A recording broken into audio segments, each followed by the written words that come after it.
Every cup of Nespresso coffee is an invitation to transform your morning routine into a ritual you can treasure each and every day. Using the Virtuo Pup, a simple touch of the button freshly brews bold aromas and a rich, velvety crema layer for delicious cafe-quality coffee at home. Whether you enjoy your coffee hot or over ice, every sip, every morning is unforgettable. Nothing tastes like Nespresso coffee. Visit Nespresso.com or our app to explore our full range of easy-to-use machines and coffees not found anywhere else.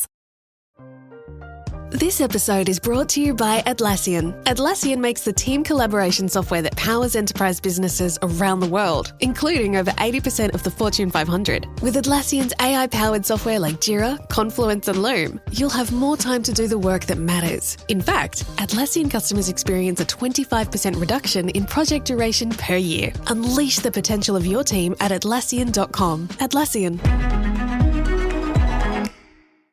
Hello and welcome to the I Talk to Ghosts podcast. Thank you for joining me tonight in my spirit parlor. I am your host, Jennifer, a spirit medium. And on evenings such as this, thank you for joining me for a little bit of metaphysical talk. I'm going to light some candles and get cozy and enjoy some tea, and I hope you do the same. Tonight's spiritual chat. I want to talk about how to stay spiritual during challenging times. Now, this is something I am very familiar with, as I am sure you are too.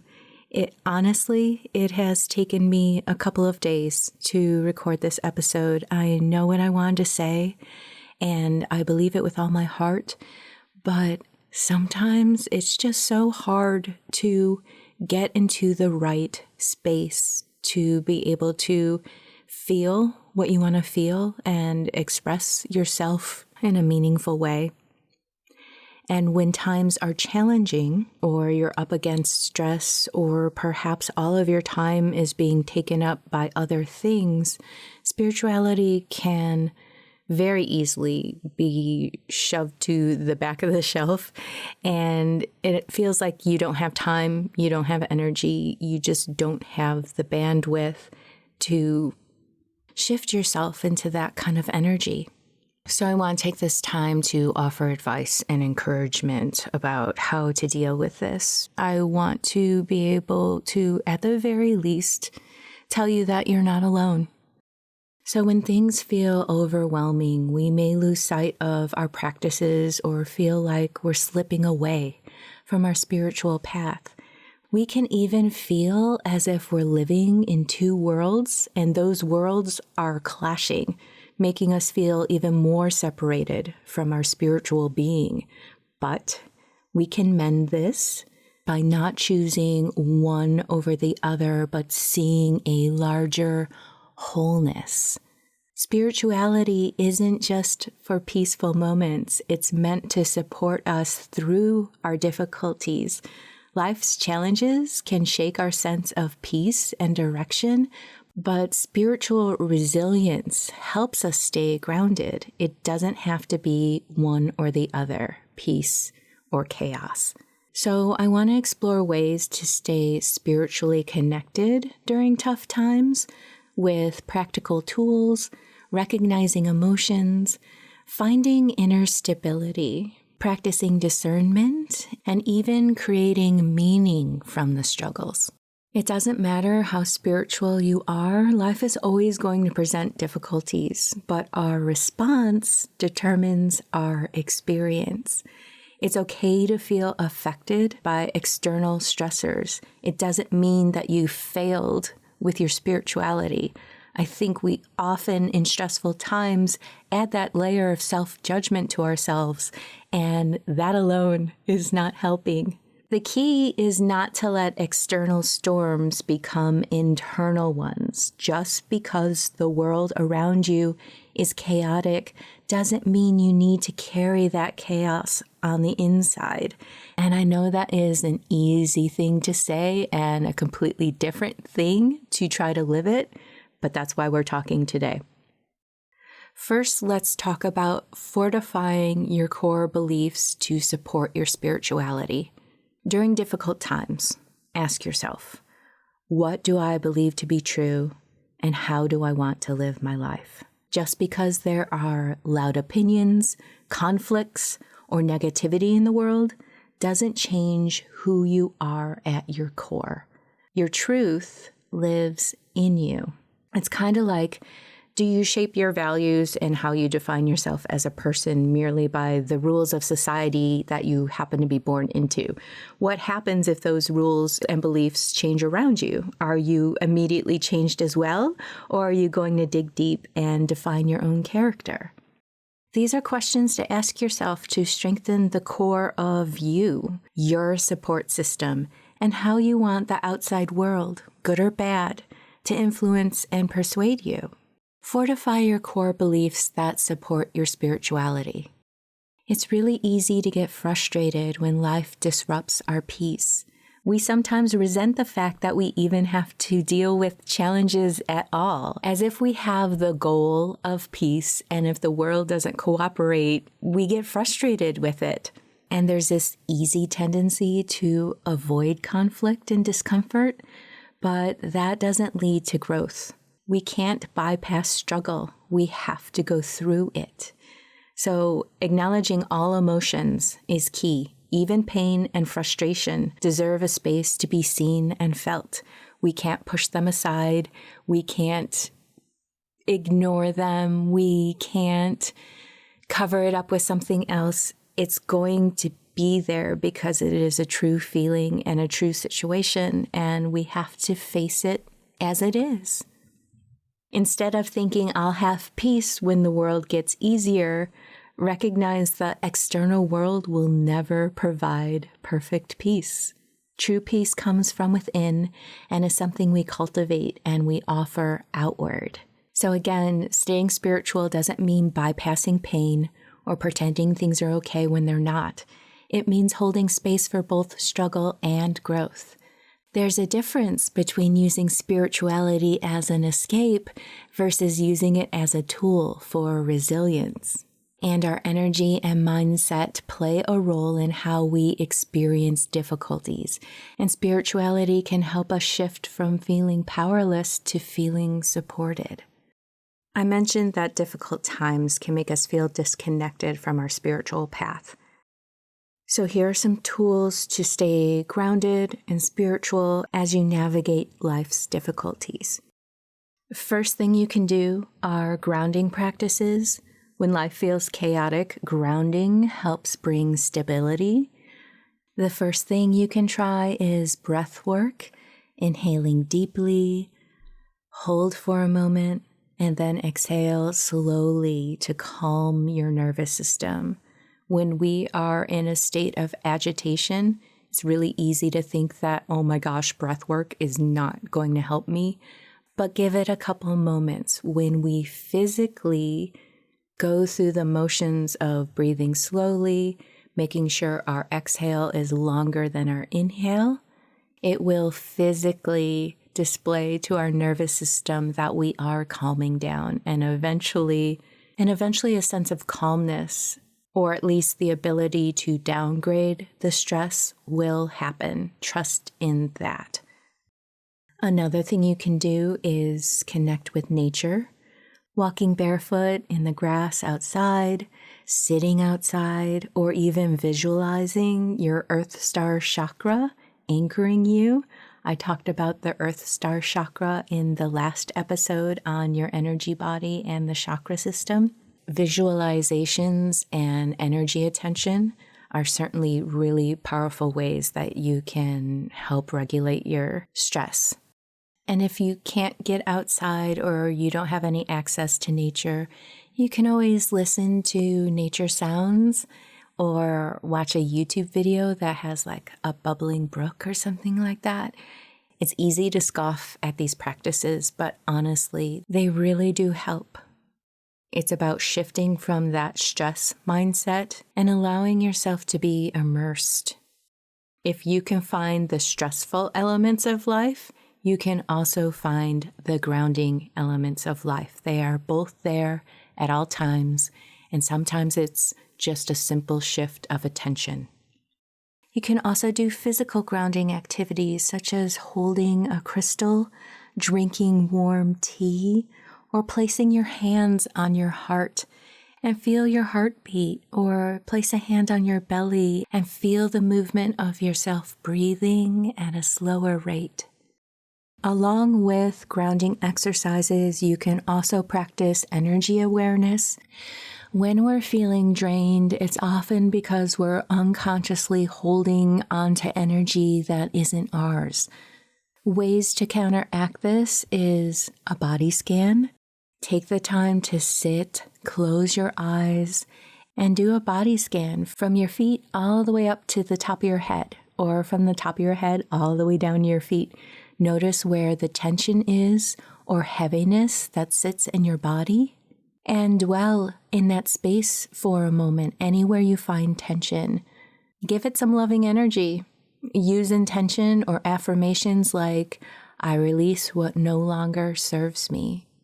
Generate love and comfort for yourself and send that energy to anywhere you're feeling tense, such as your forehead, your jaw. Loosen that jaw, loosen those shoulders, your lower back. Pour some love and comforting attention into those spaces. You can also do energy cleansing practices such as a salt bath, or burn herbs in a smoke cleansing ritual, or sound healing can refresh your energy field. I should do a whole episode on sound healing. It's really fascinating and a lovely practice. Other grounding suggestions, meditation and stillness. Even 1 or 2 minutes of silence or deep breathing can bring you back to your center. If sitting still is difficult, try mindful movement or listen to esophageal frequencies to shift your energy. Here's another idea for you to try to ground and center yourself in your spirituality, and this is one of my favorites. Create your own sacred rituals. Small rituals can help create consistency and inner peace in your sense of being. Light a candle with intention for healing, for clarity, or for guidance. Pick a scent that you always find comforting. I love warmer scents like cinnamon and clove. Lighting a candle and sitting with its flame and its warmth and its light while you pour intention and draw comforting energy into yourself is so simple and yet so amazingly wonderful to experience. Journaling for reflection or gratitude is another wonderful practice for you to try. The act of writing gives your brain something to focus on, and even taking the time to write down one thing you are grateful for, just write down that sentence. It will start to shift you into a different mindset and get you out of that stress. Another sacred ritual you can do is speaking affirmations or even prayer. Simple words that align you with peace and strength. It doesn't have to be anything complicated. It can be simple sentences of, I am peaceful, I am love. Connection to higher guidance is another great practice. Ask for and look for signs and synchronicities. Messages can come through repeating numbers, words, or unexpected moments. Tune into your intuition. Trust your inner knowing even when the outside world feels uncertain. So call on your spiritual support, your guides, your ancestors, or angels. They are always available when invited in. And if you're not currently working with a spirit guide, perhaps now is the time where you can really explore a connection.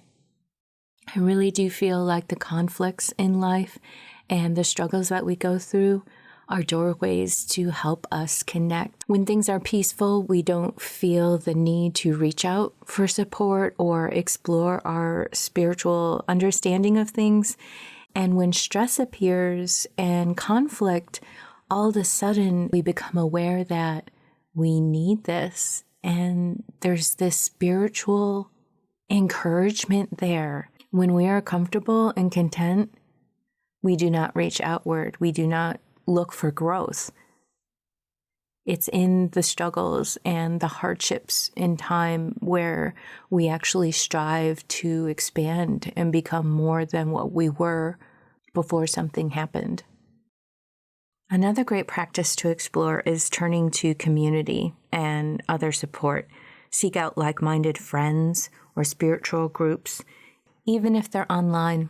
If you don't have a community, simply surrounding yourself with uplifting books, podcasts, videos, surround yourself with the help that is out there and the voices that do want to reach out to you and offer you that support if you don't have it. And finally, with community, practice acts of service. Helping others in small ways can also shift your energy and reconnect you.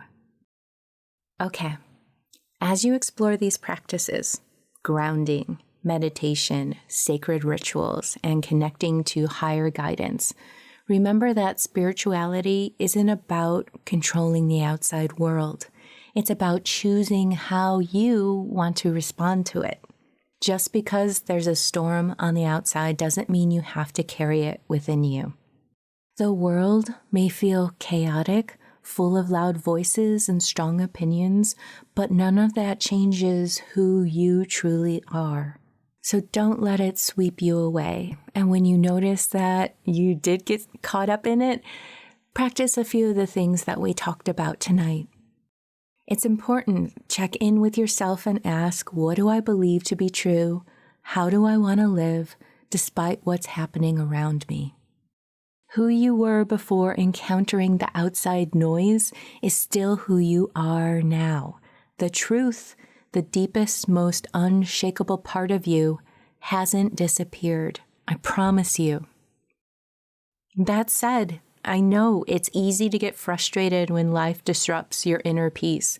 We might feel annoyed that we even have to deal with friction and challenges as if they're distractions from our spiritual path, but our lives are in the real world. The goal isn't to avoid conflict or pain, it's to face it with awareness and support yourself through it. True healing happens when we allow ourselves to feel everything without resistance. When we add resistance to anything, we are adding to the stress of the situation. When we acknowledge and honor the full range of our emotions, we build something stronger than a fleeting peace. We create a true inner sanctuary. And again, the external world will never provide perfect peace. It's just not going to happen. There's always going to be chaos, uncertainty, and our role isn't to demand peace from the outside world. Challenges help us cultivate peace from within, and then we can offer it outward. And enlightenment isn't escape from life. It's a deeper presence within it. So let's take a deep breath and realize that challenges, as difficult as they may be, offer to serve as invitations into deeper understanding. They force us to pause and to reflect and to grow in ways we wouldn't have otherwise. This is a hard practice, but instead of asking, why is this happening to me? Ask, what is this teaching me? Ask yourself the question, what are some good opportunities I can create for myself and others during this difficult time? Growth happens when we integrate all parts of our experience rather than rejecting the parts that feel uncomfortable. And pain and difficulty are part of the human experience. They aren't signs that you've failed spiritually. They are part of the path.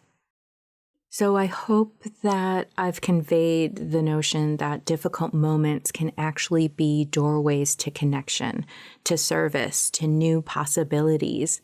Maybe this is a wonderful time to strengthen relationships, to offer support to someone else, or to create something meaningful, whether it's a new project, a healing practice, or a shift in how you show up for yourself and for others, for people you care about.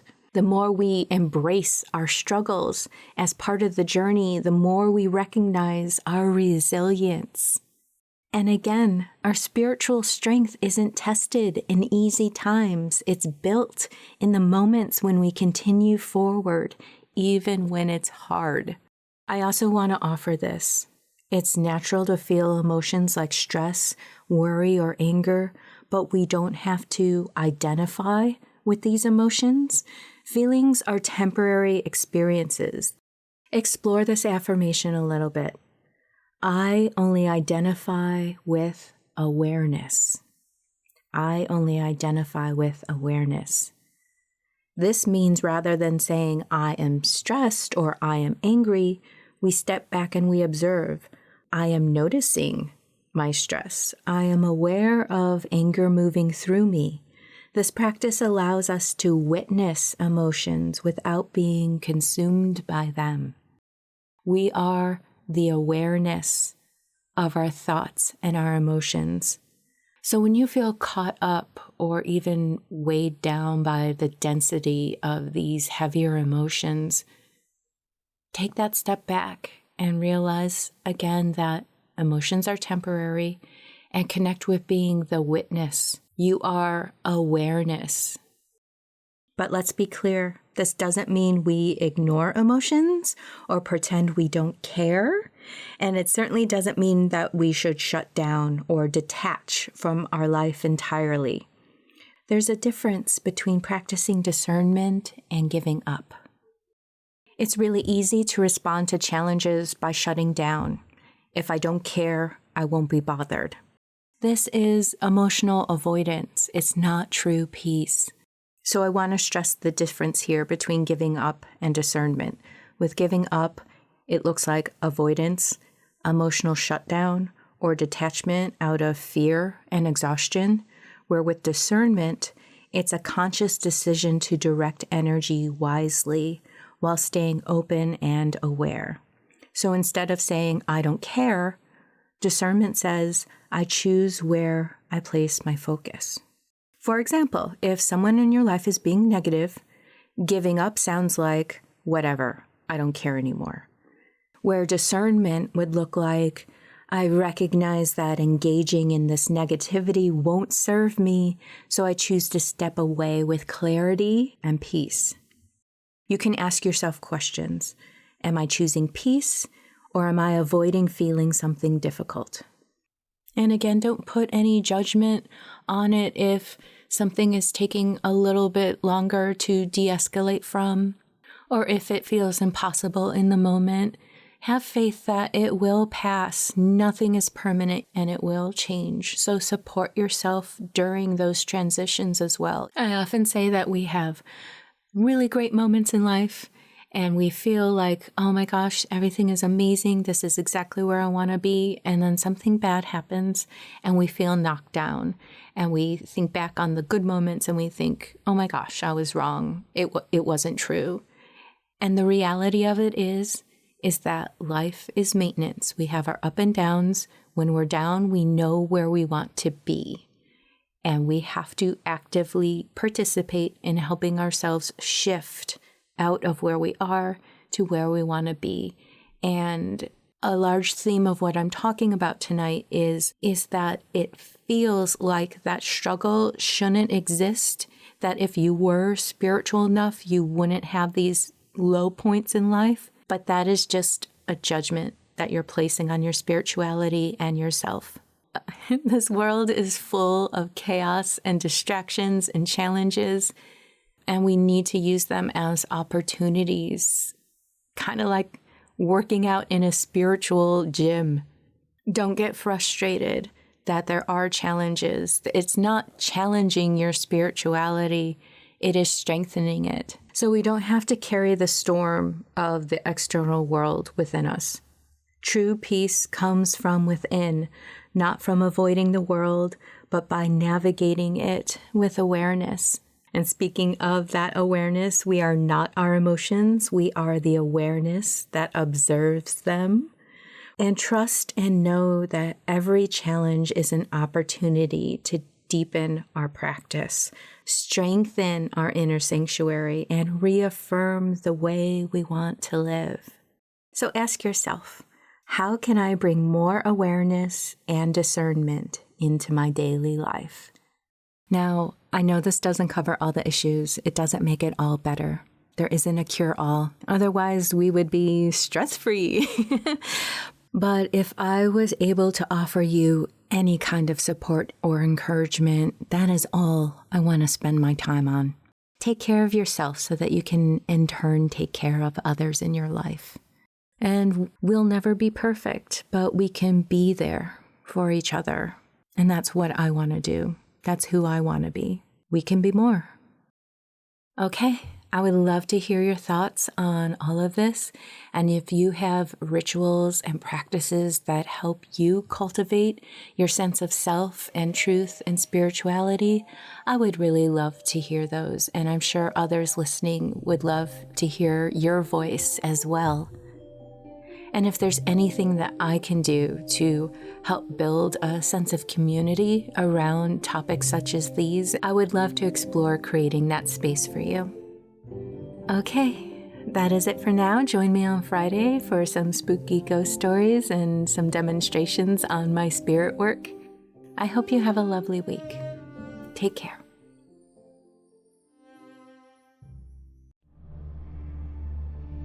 If you enjoy stories of the paranormal and the unexplained, join me for They're Not Shadows. As I got out of the car, lightning lit up the sky. The trees making a jagged display through the rain.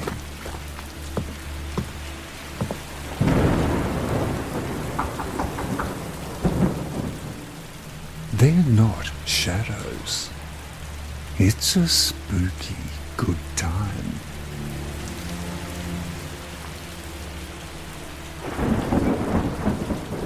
Hello?